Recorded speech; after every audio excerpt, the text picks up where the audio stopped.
Hi, my name is Patrícia García de Mendoza and I'm going to present negotiation skills. First of all, I think it is important to define the word negotiation, which in my own words, I would define it as a communicative process where different people or parties try to arrive to an agreement that is acceptable for all the parties. In a negotiation, we can have or we can acquire different negotiation skills. The first one we're going to talk about is empathy. Expressing or feeling empathy means you truly consider what the other person is going through and understand the range of emotions that they feel as a result. Being empathetic involves being more compassionate, listening more, and imagining yourself walking around in someone else's shoes.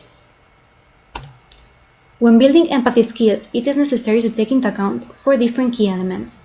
The first one is being aware of the emotions displayed by the parties involved in the negotiation. The second one is being sincere and knowing exactly the amount necessary of emotional investment needed in a negotiation.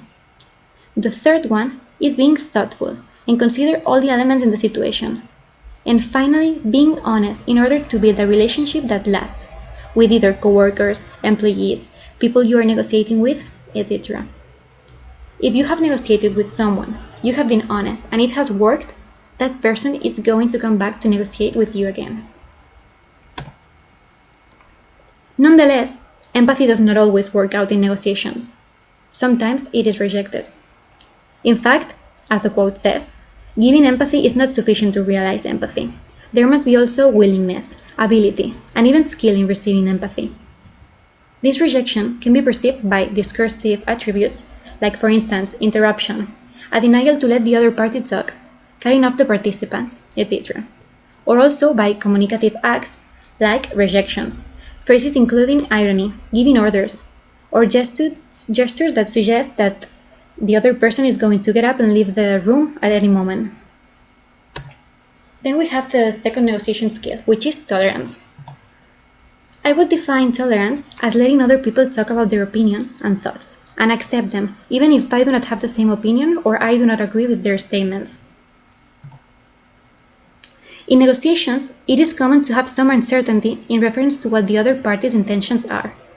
For this reason, there are times when negotiators do not have all the information they would like in order to make an objective analysis about the situation. In this sense, a negotiator could feel frustrated, but instead of showing that emotion, he must be tolerant with the situation.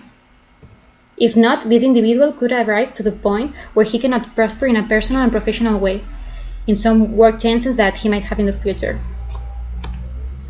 Then we have creativity.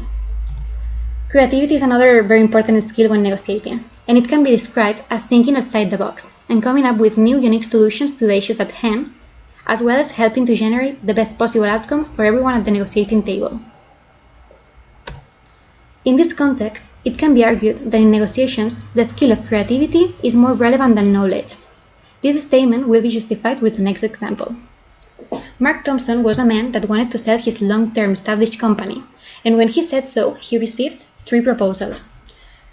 The proposal from Company A was $8 million, proposal from Company B was $13 million, and proposal from Company C was $19 million. Rationally, Mark decided to go for option C.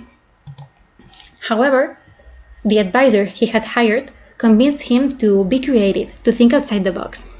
So Mark did. He went and talked to the 3 companies, and he discovered which were their values and their intentions. The intentions and values of Company A were the customer base. Company B wanted the real estate, and Company C wanted the intellectual property and patent.